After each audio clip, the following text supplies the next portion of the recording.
kung iibig ba, dahil nga ako ngayon ay napagod na. Ang puso ko na magmahal, masasaktan lang naman ako. Bakit ba kailangan pa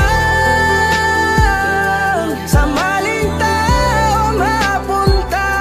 Ngayon takot na akong umibig pa.